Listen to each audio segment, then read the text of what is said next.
Homeopathic approach किया जी। अब आपने डिजीज समझ लिया। It is the history of cancer. अगर आप पेशेंट की जब हिस्ट्री लें तो उसकी हिस्ट्री में अगर कैंसर पाया जाता है तो आप उसको कार्सिनोसिन देंगे। ठीक है जी। ट्यूबरकुलोसिस तो आप उसको बेसिलिनियम दें। ये हो सकता है। और ये अप्रोच आपको पीछे नहीं नजर आई, नहीं आई ना, नजर नहीं आई। वहाँ डिप्रेशन नजर आया, और चीजें नजर आई, ये अप्रोच आपको नहीं नजर आई।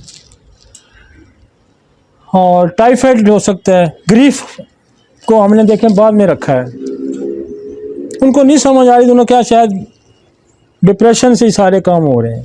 कोई 2-4 केस उन्होंने पकड़े होंगे ना, तो उधर ही चल पड़े कि चलो जो काज भी निकलिया लोगों को बताएं। Genetic also has a major role in the disease. Genetic disorders, vaccination, drugs, दवाओं का गलत इस्तेमाल। दुनिया में 50% लोग जो हैं वो गलत इलाज की वजह से बीमार हैं। 50% नेचुरल डिजीज है। एक मैं फ्रोजन पढ़ रहा था हार्गेनन का, वो कहता है कि जब बीमारियों के साथ, जो नेचुरल बीमारियों के साथ दवा के गलत इस्तेमाल की प्रूविंग शामिल हो जाती है, उस मरीज का इलाज करना इंतहाई मुश्किल हो जाता है और वो मौत के मुंह में चला जाता है।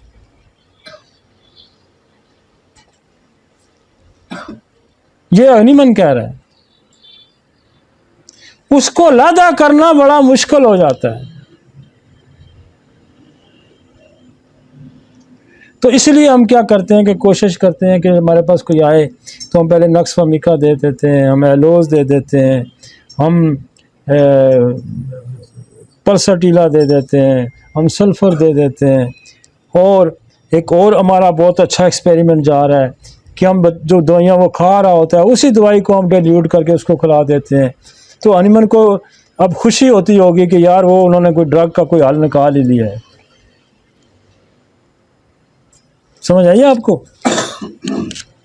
वो एक फ्रोजम उसने कहा है, उसने कहा कि मेरे पास दवाओं की प्रूविंग बहुत कम है, लिहाजा मैं मजबूर हूँ, लेकिन वक्त आएगा कि दवाओं की मिकदार हमारे पास ज़्यादा हो जाएगी तो हम बेहतर तरीके, ये भी अफरोज़म मौजूद है कि मैं मजबूर हूँ कि मेरे पास इतनी दवाइयाँ नहीं हैं प्रूव शुदा कि मैं सारे मराज का इलाज उनसे कर सकूं, लेकिन जब हमारे पास बहुत सारी दवाइयाँ प्रूव होंगी तो फिर हम बहुत सारे इलाज कर सकें। तो आज तो बहुत सारी दवाइयाँ। ठीक है जी, आगे चलें जी। आज तो इसीलिए काफ़ी टाइम नहीं खा गया है जी। एक्सरे, कार्सिनोसन, बेसिलिनम, बडोरिनम, सुराइनम, ये वो बुनियादी दवाइयाँ हैं जो आपको ध्यान में रखनी है। एलेक्जोन, aloes, lycopodium, China, natrum carb, DBT, thuja, anti vaccination भी आपके पास। ये डीबीटी क्या है? वैक्सीन है। कुछ लोग इससे भी ठीक हुए हैं, सीलिएक के। एलेस्टोनिया, एलेस्टोनिया को पढ़ें तो आपको लगता है कि उसकी एक पिक्चर नजर आती है आपको सीलिएक की। आगे चलें जी। और मैं आपको इसका कोई आगे और भी तरीका बताता हूँ कि इसको हम कैसे डील करते हैं। मेरे पास तो अल्लाह का शुक्र है बहुत सारे मरीज हैं और बहुत सारे ठीक हो रहे हैं। मेरे पास पहली पेशेंट ठीक हुई थी, आज से कोई 20-25 साल पुरानी बात है। यहाँ सिविल अस्पताल की एक MBBS डॉक्टर थी और वो बिल्कुल हड्डियों का यूँ, वो कहती थी जब मैं गाड़ी में जाती हूँ तो जो ज़रा सा भी जर्क होता तो लगता था कि मेरी हड्डियाँ टूट जाएंगी, मेरी हड्डी टूट जाएगी, अब नहीं बचती।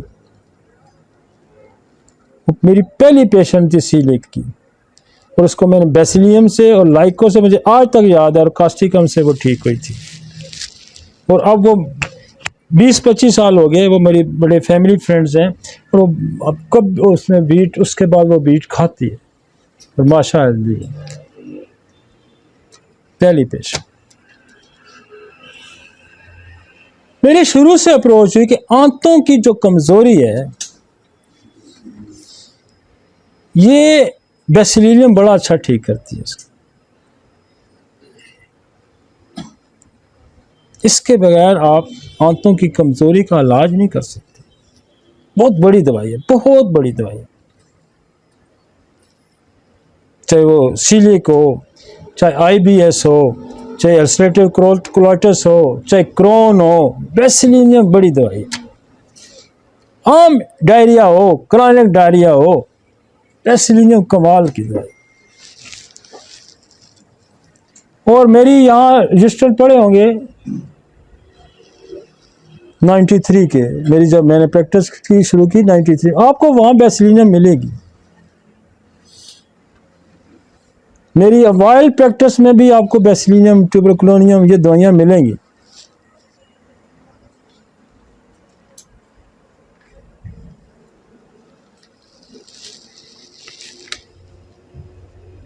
लाइकोपोडियम बहुत मजे की दवाई है सीलियक में।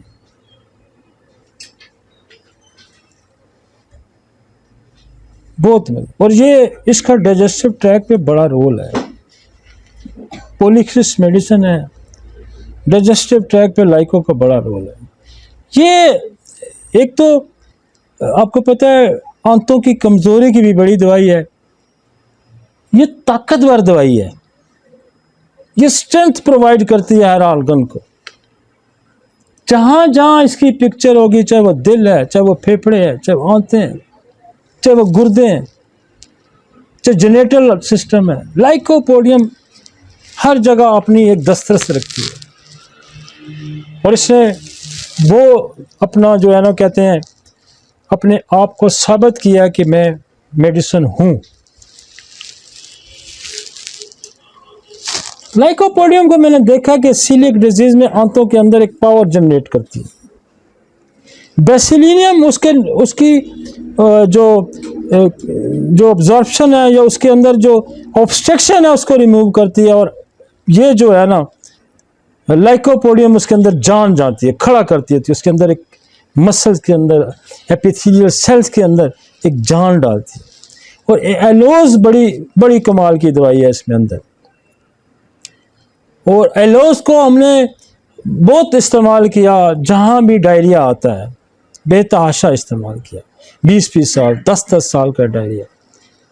और ये जैसे नक्सवमिका क्या करती है कि ड्रग्स के असर को ज़ायल करेगी, नक्सवमिका क्या करती है कि बीमारी की ताकत को तोड़ती है। लिहाजा हम सबसे पहले नक्स का इस्तेमाल करते हैं। कार्सिनोसन क्या करती है कि इनहेरिटेड जो शिफ्टिंग डिजीज हैं उनको ब्रेक करती है। बेसिलियम क्या करती है, ऑब्स्ट्रक्शन ऑफ आंतों की, टीबी है, टाइफाइड है, कुछ भी है, किसी भी बैक्टीरिया की वजह से आया, उसका तोड़ है। एलोज क्या करती है कि जो आंतों के अंदर इनवॉलंटरी मूवमेंट है, जो उसके अंदर ताकत ही नहीं रही, उसको एक दफा खड़ा कर देती थी। तो ये 3-4 ऐसी दवाइयाँ हैं कि जो आपको सीलियक से निकालेंगे। लेसिथिन आप दें, जहाँ एनीमिक ज़्यादा हो जाए तो लेसिथिन 200 की एक डोज देती है। जहाँ डायरिया बहुत ज़्यादा आ रहा है, वैसे तो एलोज लाइको ही कंट्रोल कर देती हैं, लेकिन वहाँ आप एलिस्टोनिया का इस्तेमाल कर सकते हैं, वहाँ मर्कसाल का इस्तेमाल कर सकते हैं। अगर क्रैम्पी है, पेट में दर्द आ रहा है, कोलोसेंट का इस्तेमाल होता है। मैं बहुत लंबी रेंज आपको नहीं बता, मैं आपको वो चीज़ें बता रहा हूँ जो प्रैक्टिकल हैं, जो मेरी ज़िंदगी में हमने इस्तेमाल की हुई है। सीलियक की तो बहुत दवाइयाँ हैं। आप जगह रेपिटी में देखें तो आपको 2 जगह सीलियक का मिलेगा, एक वीट एग्रीवेशन आप जाके पढ़ें, वीट एग्रीवेशन एक जगह पर है, क्योंकि गोरे रोटियां चपातियां तो नहीं खाते थे, वो ब्रेड खाते थे, कईयों ने वहाँ ब्रेड एग्रीवेशन में लिखा हुआ है। समझ आइए आपको? तो ज़्यादा स्टडी करने के लिए आप वहाँ भी जा सकते हैं। लेकिन ये जो मैं चीज़ें बता रहा हूँ ये आपकी प्रायोरिटी में होनी चाहिए। लेकिन वो तो नहीं कि आपको कोई मना नहीं करता कि ये तो समुंदर है, हमने अपना हिस्सा डालना है, हमने लोगों के काम को अपने हिस्से में शामिल नहीं करना, हमने अपना हिस्सा डालना है। वो मेरा दोस्त है ना American doctor Mohammad Khan, doctor Mohammad Khan, वो कहता होता है लोगों की किताबें हमने दोबारा रिपीट नहीं करनी, हमने अपनी किताब लिखनी है, हमने लोगों के किस्से बयान नहीं करने भाई, हमने लोगों के किस्से नहीं बयान करने, हमने क्या देखा हमने वो बयान करना, हमारा क्या एक्सपीरियंस है, तब तो हमारा हिस्सा शामिल होगा ना।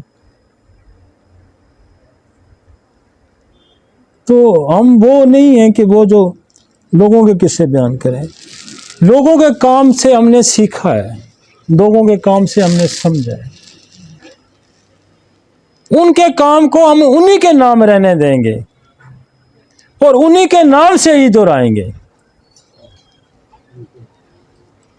उनके काम को हम उन्हीं के नाम रहने देंगे, वो अपने नाम नहीं करेंगे। बात जरा समझने की कोशिश करें, वो हम उन्हीं के नाम से याद रखेंगे और उन्हीं के नाम से लोगों को बताएंगे, हम अपना हिस्सा साथ डालेंगे। ठीक है जी। अच्छा, नेट्रम कार्ब के बारे में उसने लिखा है कि ये भी आंतों के अंदर एक एनर्जी प्रोवाइड करता है। जितने भी नमक हैं, जितने भी नमक हैं, नेट्रम के जितने भी, नेट्रम कार्ब है, नेट्रम सल्फ है, नेट्रम फॉस है, नेट्रम म्योर है, ये सारे तकवीयत देने वाले हैं। सॉल्ट है ना, वो कहते हैं सॉल्ट डेफिशिएंसी हो जाती है, तो natrum carb, natrum mur, natrum sulph, ये सॉल्ट बड़े अहमियत के अमल हैं। एरिस्टोनियन has a quite similar picture of the celiac disease. सूजा, जैसे मैंने वैक्सीनेशन के उस पर बात करते हैं, MMR है, वैक्सीनेशन पे बात करते हैं, वैक्सीनम है, तो ये आप जहाँ वैक्सीन के इफेक्ट्स आ रहे हैं, उसको सूजा बहुत बड़ा एंटी वैक्सीनेशन है। नेक्स्ट, लेसिथिन लिखी थी, लेसिथिन। असल में मैं जब लेक्चर में वो चीज़ों को समझते हैं तो फिर दवाइयाँ बाद में मैं साथ साथ याद आती हैं, वो जो हम करते हैं बोलते रहते हैं।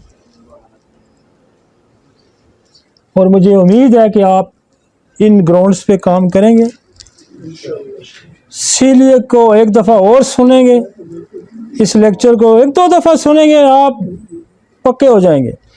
इतनी याद रखनी है, इतना ज़रूर याद रखें, एक line, this is autoimmune disease. Autoimmune activate होता है, इम्यून सिस्टम एक्टिवेट होता है किसी भी एक चीज़ के खिलाफ, और वो ग्लूटेन के खिलाफ, ग्लूटेन के खिलाफ एक एलिमेंट है, प्रोटीन है जो गंदम के अंदर है, उसके खिलाफ स्पेशल एक्टिवेट हो जाता है, और वो साथ ही आपकी स्मॉल इंटेस्टाइन को डैमेज करता है। इतना तो याद रखें। कॉजेटिव फैक्टर मैंने आपके सामने बेशुमार डिस्कस किए। मोस्ट कॉमन कार्सिनोस कैंसर है, टीबी है, टाइफाइड है, जेनेटिक डिसऑर्डर्स हैं, ड्रग्स हैं और डिप्रेशन है। इन चीज़ों को जहन में रखें। वालदा की और वालिद की हिस्ट्री ज़रूर लें साथ, तो चीज़ें और भी ऐड हो जाएंगी। लेकिन मेरे पास ज़िंदगी में मुझे ये महसूस ही नहीं हुई कि हमारे पास कभी कोई सीलिएक का मरीज़ ठीक ना हो। सीलिएक का कोई मरीज ठीक नहीं। ब्रायोनिया, सल्फर, अब ये जितनी मैंने दवाइयाँ लिखी है ना, ये सारी आप जाके वहाँ जाके देखेंगे ना। अच्छा, डेसेंट्री को है,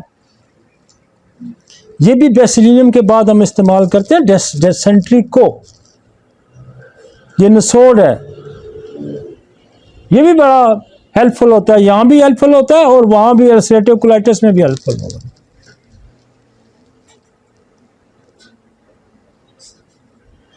ठीक है जी, डेसेंट्री को, और मैं 20-25 साल से डेसेंट्री को इस्तेमाल कर रहा हूं, आज से नहीं। जब बेसिलियम एलोज काम नहीं करती तो हम बेसिलियम दे के फिर डेसेंट्री को देते हैं।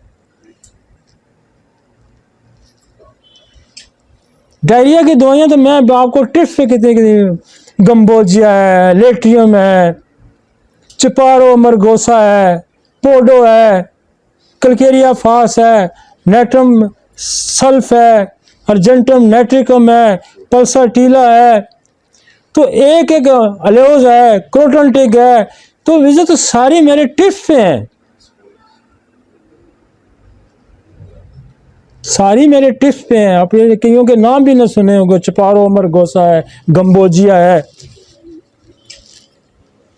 मेरे पास लिखे हुए ना, मुझे याद है कि मुझे कोई चैलेंज नहीं कर सकता कि तूने ये दवाई तुम्हें नहीं पता, पता हमें सब कुछ है। जो दवाइयों ने ज्यादा रिजल्ट दिए हैं ना वो रह गई हैं, बाकी निकल गई हैं। लेट्रियम बड़ा अच्छा काम करती है, जो शुरू में मैंने गम्बोजिया बड़ा यूज किया, चिपारो हमने बड़ी यूज की क्रॉनिक, उसमें करते करते रिफाइन होते गए, रिफाइन होते गए, रिफाइन होते गए, बेसिलियम, एलोज, नक्स, कार्सी ये निकलनी शुरू हो गई। फंसते थे ना, अब वो कहता है पड़ा पड़ा, अगर वो एक ही उसमें इतने कलर आ जाएं तो परसटीला बनती है। पहले येलो था तो ग्रीन हो जाए तो नेट्रम सेल बनती है, तो पिड़ की आवाज़ आए तो आपकी कल्केरिया फास बनती है, क्रोटनटिक बनती है, ऑफेंसिव है, सोर है तो आपकी रियूम बनती है, ठीक है ना, और सोर है तो कल्केरिया कार बनती है, सॉरी कल्केरिया कार बनती है।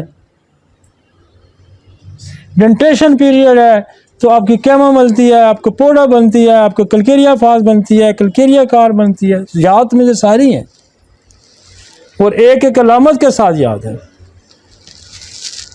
लेकिन हम आपको जरा आसानी की तरफ, बर्डन नहीं मैं डालना चाहता, ये 2 4 5 याद रखे शुरू वाली, बाकी समुंदर है, निकलते जाएं निकलते जाएं। ऑफेंसिव है, स्मेल है बहुत ज़्यादा, र्यूम देखें बड़ा इस पर करती है काम, और र्यूम बहुत बड़ी दवाई है, कैमोमिला की तरह दवाई है। बच्चे चिड़चिड़े रोते उनके तो उससे भी बू आती है, कपड़ों से भी बू आती है र्यूम की। लेकिन आप देखें ये मैं अमन डायरिया में हम नक्स बेसिलियम 3 दवाइयाँ हमने रखी हुई हैं, नक्स बेसिलियम लोग आप चिपका के मारें, जहां मर्जी अप्लाई करें भाई, हमने आधे घंटे के बाद हमने बंदे का रिजल्ट ले लेना। जरूरत नहीं पड़ती, फिर जरूरत पड़ती है बच्चों में तो पोडो की पड़ जाए, कल्केरिया फास की पड़ जाए, ये ऐसा ही किला कमा कर देती हैं बच्चों में बड़ों में, ये तो ऐसा फिट एंटीबायोटिक है मेरी।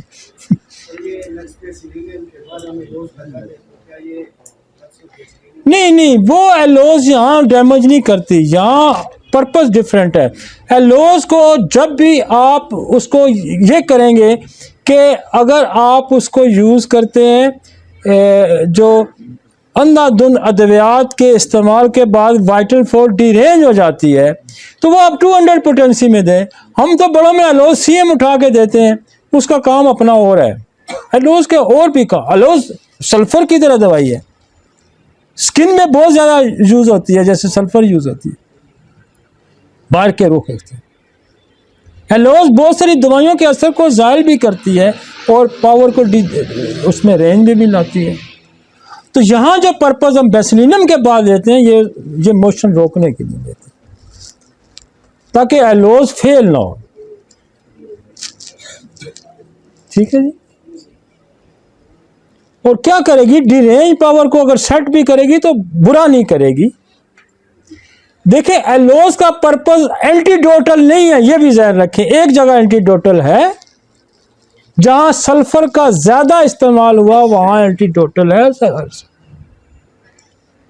जहां बेशुमार मोशन की दवाइयों का इस्तेमाल हिकमत में या दूसरे तरीका इलाज में, वहां एंटीडोटल है एलोज।